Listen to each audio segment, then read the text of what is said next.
Wir haben bemerkt, dass ihr verrückte Motorradverfolgungsjagden in Brasilien liebt. Deshalb haben wir ein weiteres actiongeladenes, unglaubliches Fluchtvideo für euch.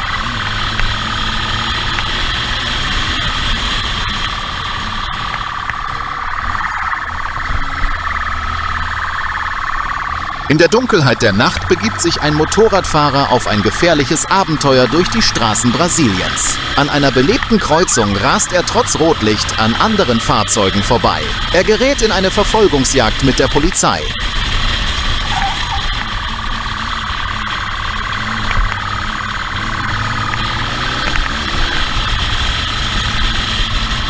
Wenn Ihnen diese actiongeladenen Verfolgungsjagden und Polizeiberichte gefallen, abonnieren Sie uns. Wir veröffentlichen jede Woche 2 neue Videos.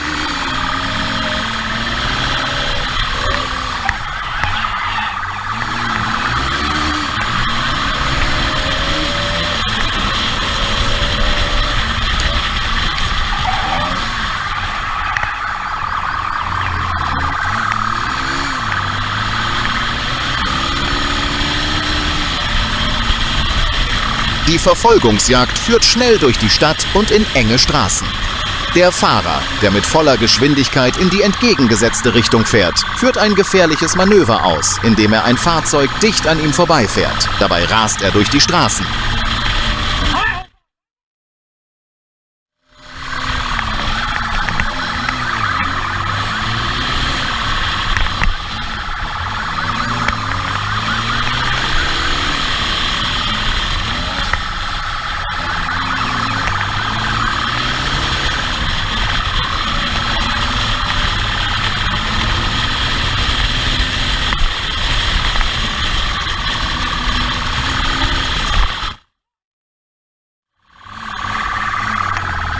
Der Motorradfahrer entgeht nur knapp einem entgegenkommenden Bus. Die Polizei entgeht nur knapp dem Bus.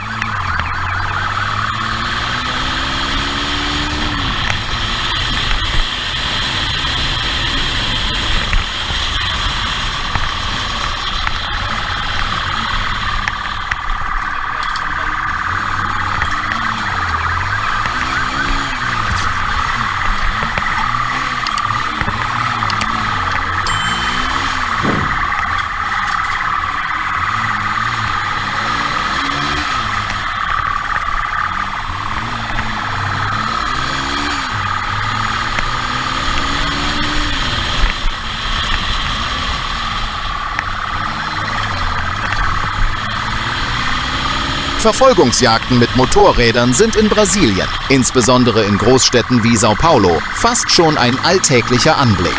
Die chaotische Atmosphäre durch enge Straßen, belebte Kreuzungen und die hohe Bevölkerungsdichte macht diese Fluchten sowohl für Polizei als auch für Fahrer deutlich gefährlicher. Interessanterweise sind ähnliche Situationen in manchen Ländern deutlich seltener. Hier spielen sowohl Verkehrsregeln als auch kulturelle Faktoren eine Rolle. Glauben Sie, dass diese intensiven Verfolgungsjagden auf die Stadtstruktur oder das Risikoverhalten der Fahrer zurückzuführen sind?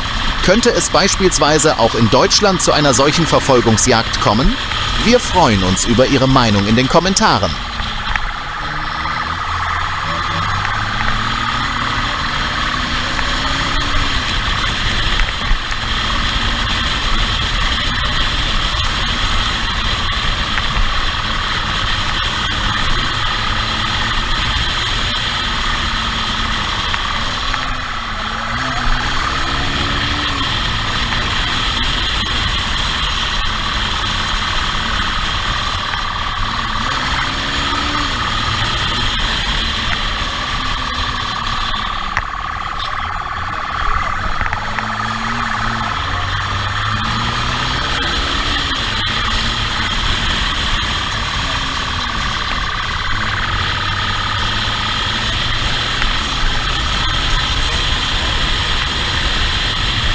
Wie in den USA ist es unmöglich, einen detaillierten Polizeibericht über diese Verfolgungsjagden zu erhalten. Daher können wir keine Informationen darüber liefern, warum der Täter geflohen ist oder wie er nach seiner Festnahme strafrechtlich verfolgt wird.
Der Fahrer und die Polizei fahren praktisch auf den engen und holprigen Straßen der Stadt. Plötzlich treffen die beiden auf Zivilisten und geraten in Angst und Schrecken.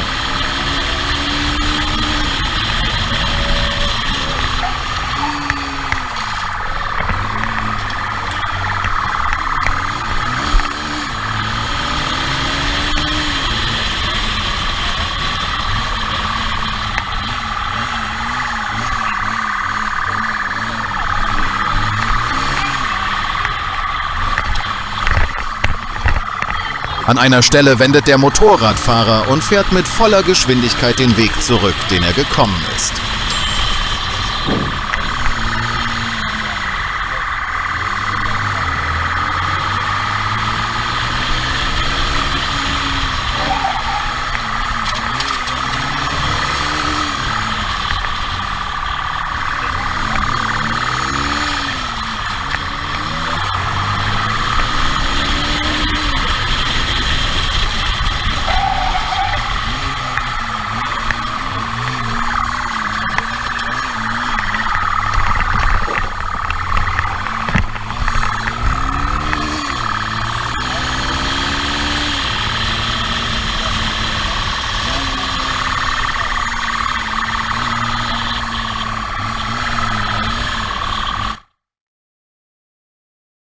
Schließlich erkennt der Motorradfahrer, dass er nicht mehr entkommen kann und gibt auf. Diese Verfolgungsjagd, die die Zuschauer erschöpfte, endete damit, dass die Polizei den Motorradfahrer festnahm.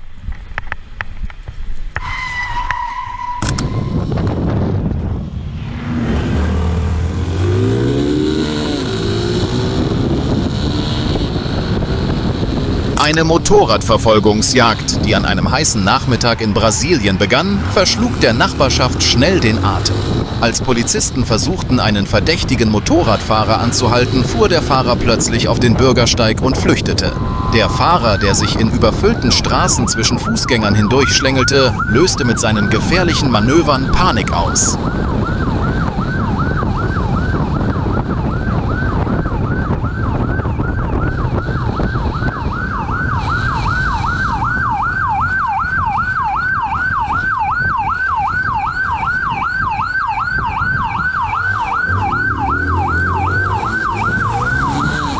Der Motorradfahrer erhöhte seine Geschwindigkeit noch weiter. Er wich knapp einem Taxi aus, das plötzlich vor ihm anhielt, und versuchte dann in Seitenstraßen zu verschwinden. Die Polizei, die Motorradteams einsetzte, intensivierte die Verfolgung. Der Fahrer, der an jeder Kurve riskante Wendungen fuhr, wäre beinahe mehrmals verunglückt.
Er versuchte, den Stau auszunutzen, um der Polizei zu entkommen. Doch er war sich offenbar nicht bewusst, dass die Polizisten genauso gute Fahrer waren wie er.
Der Einsatz von Motorrädern bei Verfolgungsjagden ist in Brasilien deutlich häufiger als in vielen anderen Ländern. Während Verfolgungsjagden in den USA weit verbreitet sind, verhindern strenge Verkehrsregeln und intensive Kameraüberwachung in europäischen Ländern Fluchtversuche von vornherein. Brasiliens enge Straßen, der dichte Verkehr und die komplexe Stadtlandschaft verschaffen Motorrädern jedoch einen Vorteil in puncto Wendigkeit und Geschwindigkeit.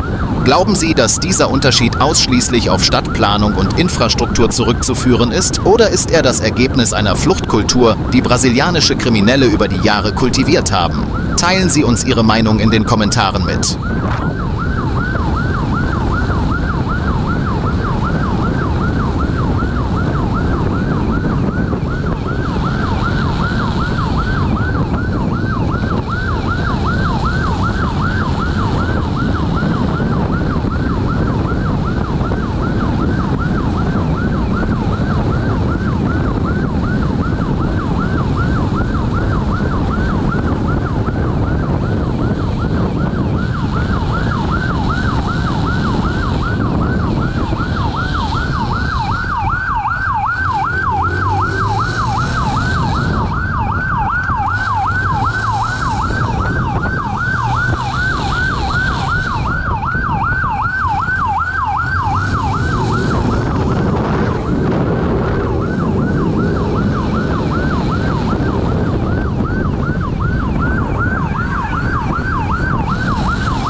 Dieses Muster endet typischerweise folgendermaßen. Entweder wird der Fahrer in einen Unfall verwickelt oder er gibt nach langer Flucht auf, im Glauben, es werde nie enden. Die entschlossene Haltung der Polizei spielt dabei eine große Rolle.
Schließlich gibt der Fahrer auf, fährt auf den Bürgersteig und stellt den Motor ab. Die Polizei nimmt den Fahrer schnell fest.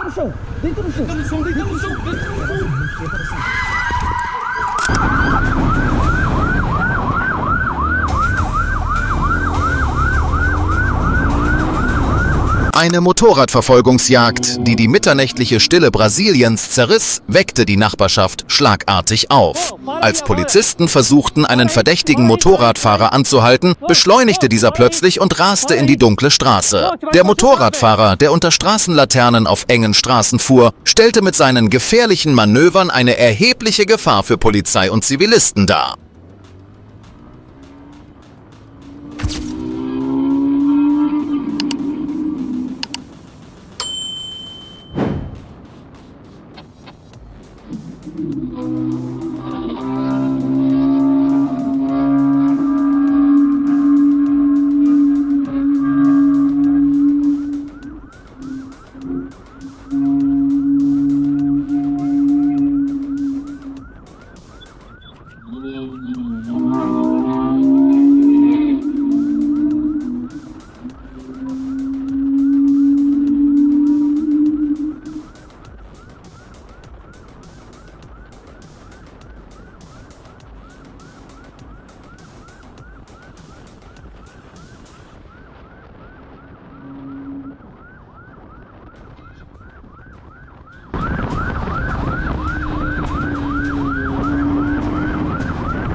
Ohne Helm setzte der Fahrer seine Flucht mit hoher Geschwindigkeit fort. Selbst ein kleiner Fehler hätte bei dieser Geschwindigkeit sein Verderben bedeuten können.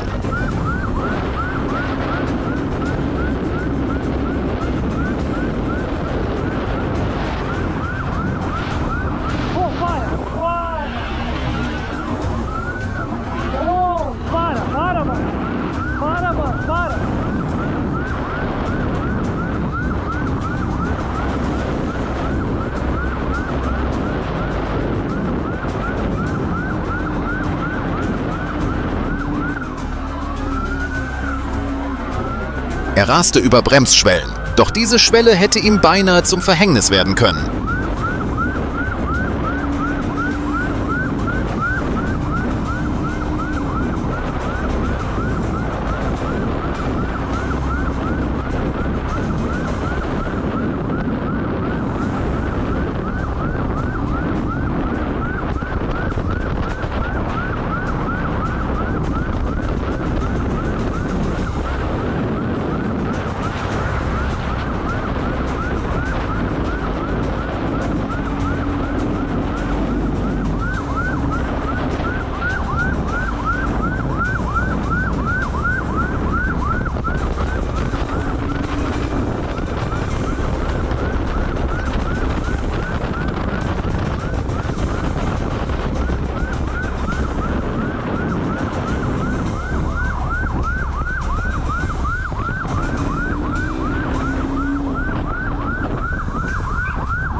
Der Fahrer verließ die Hauptstraße und fuhr in engere Seitenstraßen, wo er es erneut versuchte.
Die Polizei warnte ihn regelmäßig. Mal sehen, ob der Fahrer auf sie hört.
Auffällig war die Abwesenheit von Menschen auf den Straßen zu diesem Zeitpunkt. Dies deutet darauf hin, dass die Flucht mitten in der Nacht stattfand.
Polizei wartete auf den richtigen Moment, rammte den Motorradfahrer, stieß ihn nieder und wurde dadurch außer Gefecht gesetzt. Die Entschlossenheit der Polizei führte nach einer zermürbenden Verfolgungsjagd dazu, dass ein weiterer Verbrecher ins Gefängnis musste.